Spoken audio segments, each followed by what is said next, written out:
Today we'll be breaking down the engine.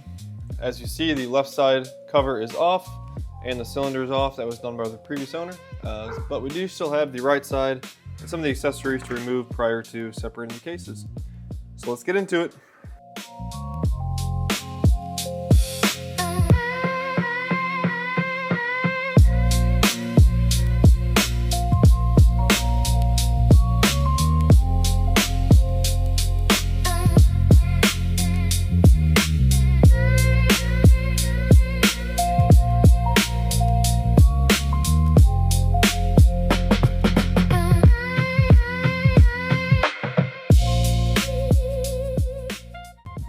Something that helps later on, you can put your covers with the bolts on a piece of cardboard.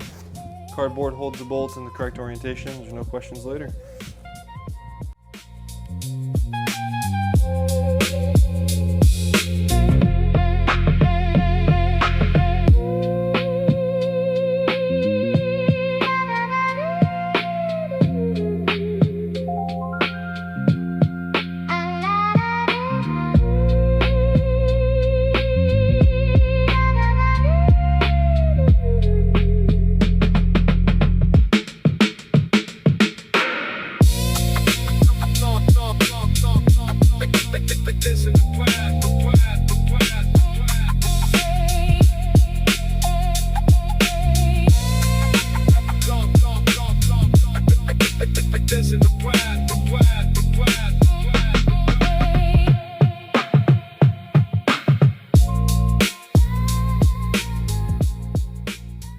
Minus this drive sprocket, the engine is now taken down all the way, ready for the cases to come apart, which I will do in the next video.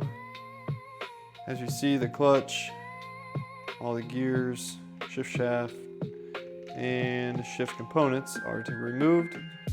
Like I said, in the next video, I will split the cases and see the inside of the engine.